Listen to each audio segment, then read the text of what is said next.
Hey, good morning, and thank you for joining me on my weekly Saturday morning Facebook Live broadcast. My name is Tom Elicson, and I'm running to be your next mayor of Carolina Beach. And this is my fifth weekly broadcast, and I do these every morning during the election season on Saturdays from 8:30 to 9 a.m. And so thank you for joining me this morning. And if you've missed my previous broadcasts, you can go to my Facebook page. You can go on Facebook and search for Elect Elicson, 2 words, and you get to my Facebook page. You can find the links to the previous videos, or it's even easier if you just go to my webpage, electelicson.com, single word, and I have links to all the videos there on my webpage, so you can watch my previous broadcasts. But today we're broadcasting in front of Town Hall, and I thought, what better place to broadcast from than Town Hall when you want to talk about town finances. And that is the topic of today's Facebook Live broadcast, are the town finances. What they are, why you should be concerned about them, and as your next mayor, what I'm proposing to do to provide better money management for the town. And so that's the basic plan for today. And so we have a lot to go over, and hopefully I think we can get it all in within the half-hour time frame. And when I talk about money management, I really break it down into 2 parts. There's, of course, the budgeting. You have to go through the budgeting process and make sure you get a good budget turned out. And then there's managing the budget after the fact. And I think that portion of it, keeping an eye on the spending, gets a lot less focus. But it does take a certain amount of discipline to stick to your budget and to make sure that excess spending does not creep in. And so we're going to talk about those things. And as I talk to you about these finance issues, I think it's important to keep in mind that I do have experience with budgeting. I've been in Carolina Beach for 7 years, and I've been following the town budgets during those 7 years that I've been here. But before moving here, right, I've mentioned this several times, so maybe you've heard it before, but we moved down from Ohio. I was on the town council up in Ohio, and we spent a lot of time on the municipal budgets up there. As a matter of fact, the first year I was in office, up in Ohio, we had a overall $20 million budget, but we had a $2 million budget shortfall. And so my first year in office, that's what we had to deal with. We formed, and I was part of a budget reduction committee. Excuse me. We met weekly with the town manager, and to give him an opportunity in a more informal setting to throw out ideas, bounce ideas off us. So we met with him weekly. We worked with him throughout the year, and by the end of the year, he had balanced the budget, and we overcame that $2 million shortfall. So I do have that municipal budgeting experience.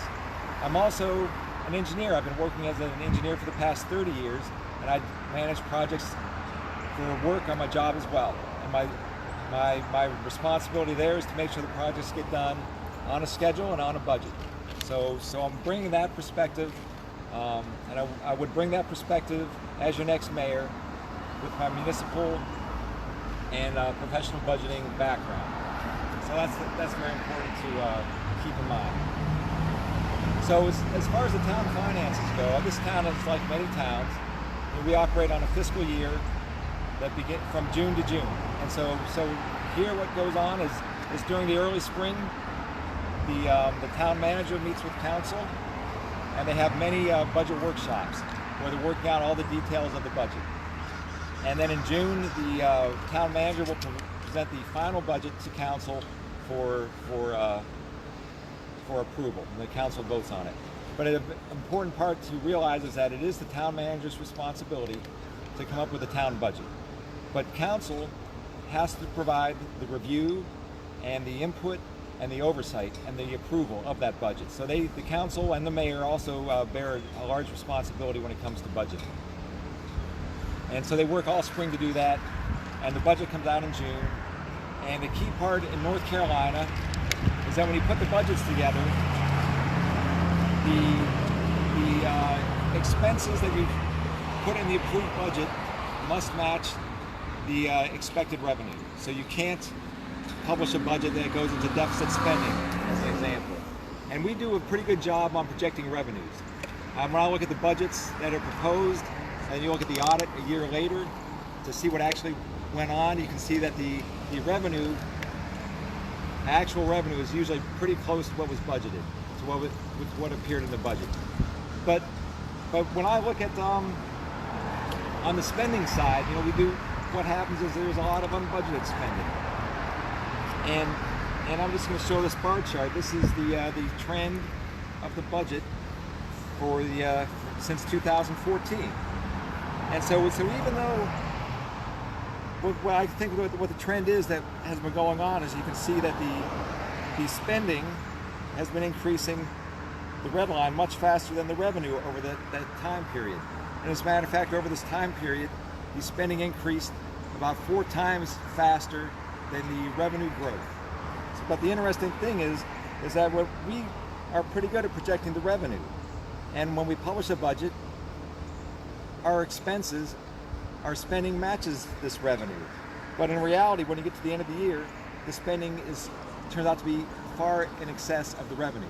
So where does all that extra spending come from? It's not coming from the revenue we're bringing in, it's being taken out of our reserve fund. And so a similar trend in the reserve fund during that same time, you can see that the reserve fund has been continually decreasing. And back in 2014, our reserve fund was measured relative to the total spending in the budget, and our goal in this town is to have the reserve fund be equal to 50% of our total budget. And this is in the general fund. I'm talking about the general fund today.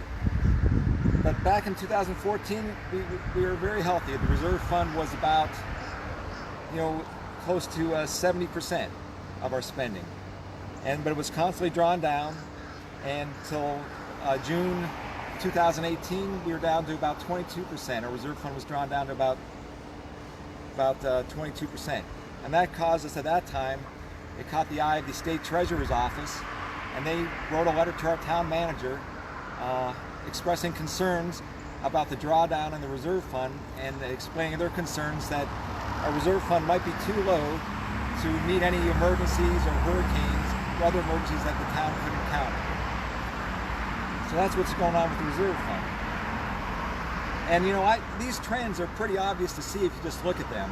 And as a matter of fact, back in 2015, I ran for town council. And at that time, I just did a 2-year look back. I looked at spending from 2013 to 2015. And I warned them back then. I said, as part of my campaign, I go, this 2-year period alone, spending has increased by 30%.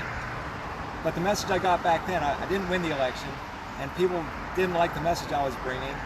And a lot of people were saying, why are you bringing all this up? We had an important spending to make. And after all, our reserve fund is still matching our 50% goal. So there's no problems here. But nothing changed. Nothing changed. That same attitude of spending continued until where we are today. And so I think that's a big issue. And so what are we going to do about it? That's why I'm running for mayor. It's one of the big things I want to address is what do we do about these trends in spending? And again, when I talk about the trends in spending and what to do about it, I draw on my experience. I draw on my municipal budgeting and my corporate budgeting experience. And I apply some, I guess they're personal best practices or things that I think make good sense when it comes to budgeting. And these basic principles that I like to follow, and that as your next mayor, if elected, I will bring to the town and follow as well. But the very first thing, the most important thing, is that when it comes to budgeting, any cost that you expect to incur during the course of the year, any cost that you can reasonably expect to incur should appear in the budget. But that's not what's happening, right? You can see with the unbudgeted spending, and I can give some examples of that. There are many costs, many unbudgeted expenses that occur that we should have foreseen that those expenses were coming up, and they should have been included in the base budget, but they weren't. So that's a very important thing, very basic principle. If you have a cost that you reasonably expect will be incurred during the year, put it in the budget. And this is very closely related to the next item. Unbudgeted spending has been an issue for a long time. And so we must limit the unbudgeted spending to true emergencies or things that are truly unexpected. You can have an air conditioner unit go out, or you could have an unexpected vehicle destroyed, and these things need to be replaced. So unexpected expenses, or you could have some storm-related emergency, perhaps.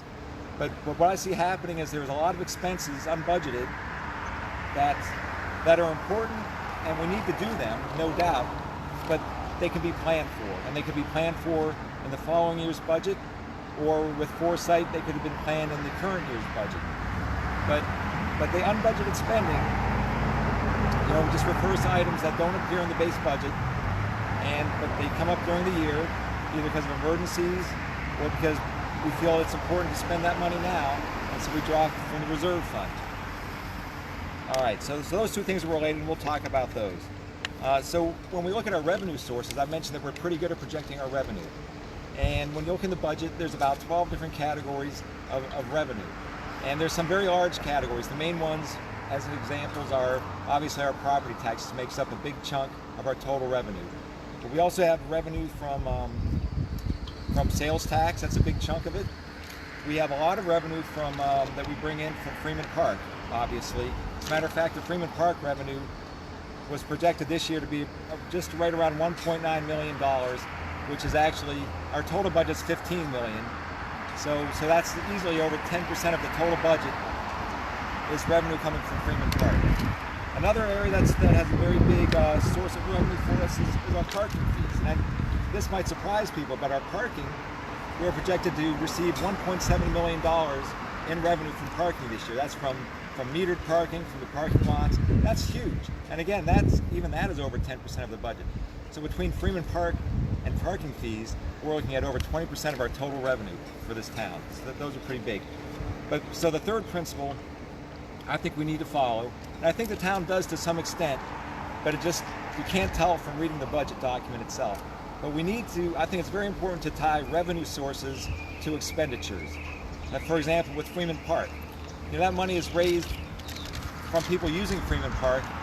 A lot of it needs to go back into ensuring Freeman Park access, and so that's the campsites, that's patrolling the beach, that's making sure the road, Canal Drive, leading up to it is in good shape, because we count on people using Freeman Park, and if people don't use Freeman Park, then we could lose 12% of our revenue. So I think it's very important to tie revenue sources to expenditures. And that's especially important because in the case I keep referring to Freeman Park. With the erosion that's going on there, suppose that revenue source is suddenly cut in half or drastically reduced. If we don't tie that revenue source to spending, we'll never know what programs are truly impacted by that loss of that revenue source. So I think that's a key thing. I think that's just a best principle. I think we can do a better job of laying out how that's done, at least for the major sources of revenue. Let me see. The third thing is that when I watched the budget hearings this past spring, the budget meetings, it seemed like there was a lot of information the town manager was presenting that it's Chris. That didn't sit well with council. And when you're doesn't that always happen? You're putting out the final budget document. It's a large report. That's the most important report that the town manager puts out. It's over 100 pages. Well, that's what I told the nurse. I said, we're maxed out. He's on maxed out steroids, and they've been involved from day one. They saw him yesterday, and he's just, not getting better. So I said they need to come take a peek. Obviously, he's going to need at least an ECU. Vetted and reviewed. I think that's a role of the mayor. Should be to work very closely with the town manager. Probably to not. This document behind the scenes before it's presented. Luckily, he's not a CO2 retainer, normally. He's a brand new diagnosis of COPD. Prepared a budget document and went off in one direction where council is expecting it to go in a different direction. So it's very important to work with the town manager. If something goes in two different directions, it's bad for the town manager for getting fired. It's bad for the town as a whole because now we have a budget crisis, and it looks bad on council. And that's just. The nurse said she was going to respiratory was there, and then I said, when I was on council in Ohio. We didn't send the town manager off for 12 months to cut $2 million out of the budget, and then suddenly come to us and just discover that we didn't like what he was doing. we met with him every week. No, so well, they've had him on high flow. He wears CPAP at night. He's obstructive sleep, probably Pickwickian a little bit. And he's not, process, his pro-BNP was only like 260, so he didn't really have any failure component, though I did keep him on Demodex, that he was on. Didn't look like he had any underlying pneumonia, unless, that's changed, Everything is on the right track. We rolled out a PE when he came in. Finally, the last principle I think we need to implement is with the spending itself. After the budget is passed, like I said, I ran in early and then in I had to run back out, and I'll be right back. When you have these meetings, and we'll have monthly meetings, thanks, Tim. that there needs to be a budget presentation by the finance director that shows the cumulative running total of the spending in the town to date for that fiscal year. So this is referred to sometimes as the run rate. And that's not done currently. I know the budget director does make reports on budget transfers, but they're piecemeal, and it's very hard to tell what the current spending is. And you need to know that because you have a budget, you've passed a budget, and so where are we in the year with the spending? And our revenue sources. Maybe the spending's on track, but all of a sudden one of our expected revenue sources is way down. And if we catch that early enough, we can be proactive and fix the situation before we find out that our spending is going to be way in excess of revenue. So it's very important to keep a running total of the spending and have that reported on a monthly basis at the regular town council meetings. And that running total would, of course, obviously show any unbudgeted spending that's occurring as well. And so you have a running total of the unbudgeted spending that's taking place. And so I'm going to spend the rest of the time just focusing really on unbudgeted spending and including and tying that to including reasonable costs in the budget itself. And in one area I think we could do a better job is when it comes to, well, first of all, we do a great job in this town of applying for grants. And the grant funding, we get it from the state, we get it from the federal level, we get it from different agencies, government agencies.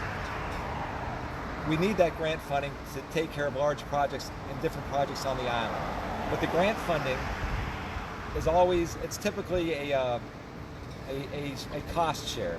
And maybe it's 50-50, maybe it's 80-20, but whenever we get a grant in order to go ahead and use that money, the town has to kick in a certain amount of money as well.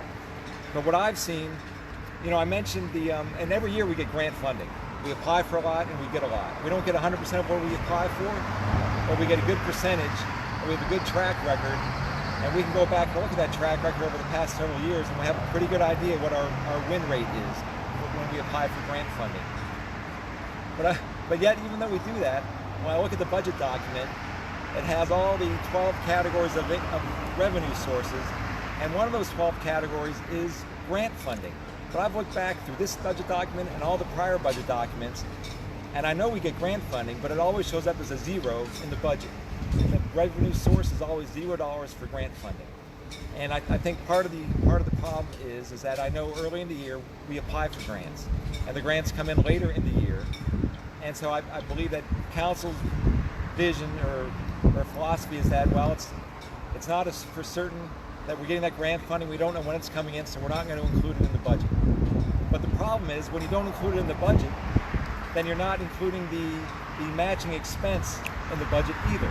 And so when these grants come in, as they do throughout the course of the year, all of a sudden you're stuck with some unbudgeted expense. And that unbudgeted expense is not an emergency. It's not unexpected. It's something you should be able to plan for. And so just a couple of quick examples is this,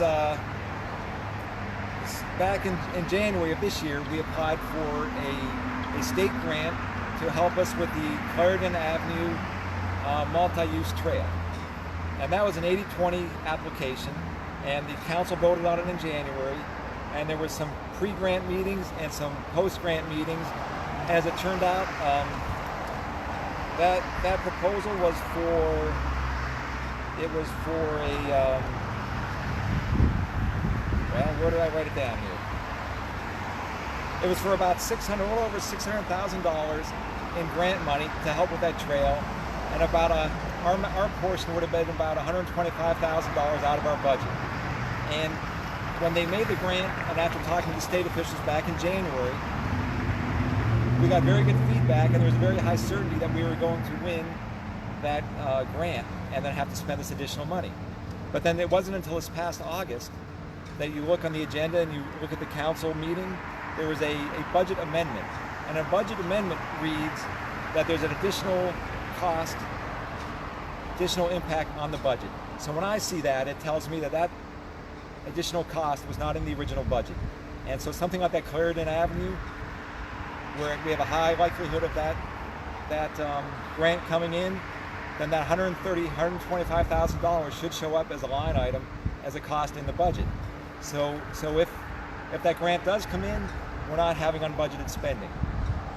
But if the grant doesn't come in, well, all right, then we have $135,000 that just rolls over into the reserve fund, which is great because we need to build it back up anyways. But there were several other grants worth mentioning that we applied for. Whether they came in or not, I don't have that information right now. But we had a budget amendment. Well, I'll get to the other one. We had a St. Joseph. We applied for a grant, an 80-20 grant, where the grant funding would be $457,000 to work on bike lanes, to widen the road on St. Joseph, to allow bike lanes to be put in. But our matching portion would be $114,000. That, I don't believe that shows up in the budget either. Now, it's very likely we could get that grant this year, and then we'll have another $114,000 unbudgeted item that comes out of our reserve fund. And there was also a Lake Park and Hamlet traffic signal. Now, this one I think maybe got rejected. I'm not entirely sure, but just another example. That was a smaller item. We applied for a $144,000 grant. Our matching portion would have been $44,000. So, but these things, when we apply for these grants, maybe not 100% of the matching funds should show up in the budget, but I think there should be a special line items in the budget to account for at least some of these projects, because a certain percentage of these projects come in every year and we spend the money. And so that comes under my classification of it's a cost or an expense that we can reasonably expect to incur during the course of the year, so it should show up in the budget. And then this last example I want to provide is that there was another budget amendment passed voted on and passed on October, very recently, October 8th. And it was $103,000. It was not budgeted, but it was not an emergency. It was something we needed, no doubt, but it was something that could be planned for, that should have been planned for, or it's important enough we can put it in next year's budget so it doesn't come out of the reserve fund. But it was about $103,000 for the parking pay station replacement. And as I listened to that public presentation, it turns out that these pay stations were at the end of their useful life. And if something is at the end of the useful life, that is something that can be foreseen and projected and planned for. It doesn't have to be something that pops up near the end or in the middle of the fiscal year as an unbudgeted expense. So I just really think that it's something we need to focus on very much. Otherwise, our general fund will continue to be drawn down. And so those are the basic principles, as your next mayor, basic money management principles I'd like to bring to the town. And again, I said some of this stuff back in 2015, and I was told we didn't have a problem. But nothing changed because the people didn't change. The people were the same. And they work hard. I don't want to criticize them too much. They work hard. But a lot of people on council have been there for a long time. They've been sitting in a lot of meetings. They know a lot about what's going on. But when you have people doing something for a long time, sometimes they get used to doing things a certain way, and they don't change. And so sometimes it takes new people to come in who have the right background and experience and perspective to wake things up or to shake things up and say, listen, we need to do something a different way to correct some of the problems. But what they told me in 2015, we didn't have a problem and nothing changed. So I'm just going to end this broadcast with a quote. Being a nuclear engineer, I've been dying to use this quote for the entire election campaign, and I haven't been able to use it yet.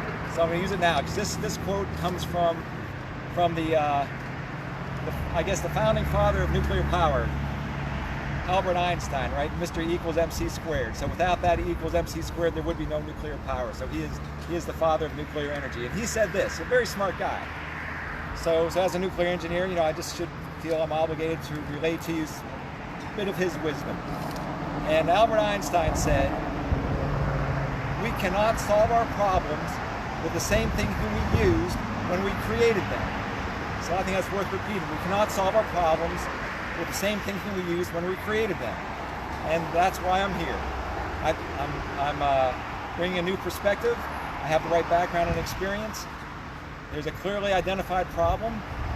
And that's another bit of wisdom, not from him, I think it's just general wisdom.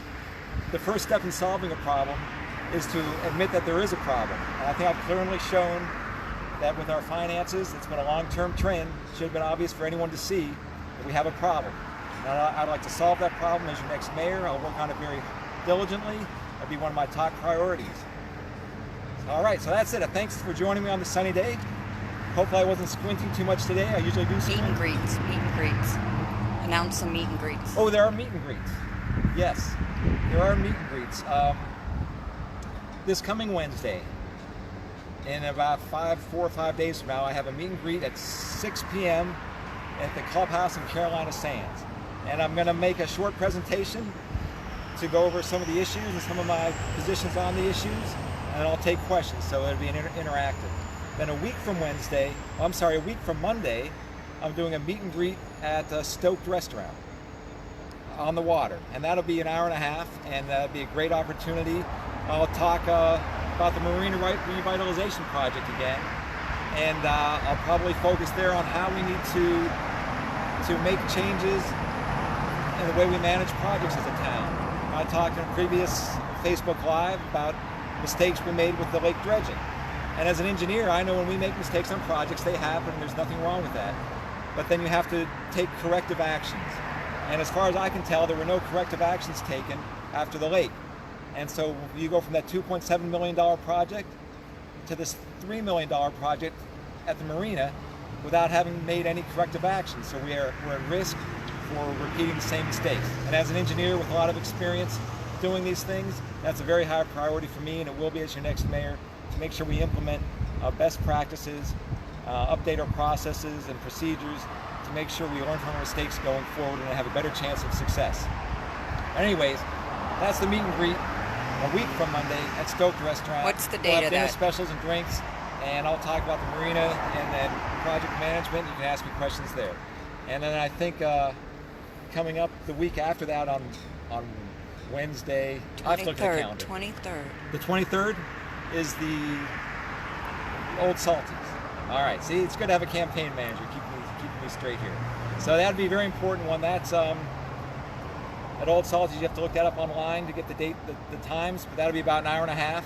I'll just have a few opening remarks there. That'll be mostly a Q&A session, so you can really beat me up during that event and drag everything out of me that I might or might not know. So October 16th is Carolina Sands. So, okay.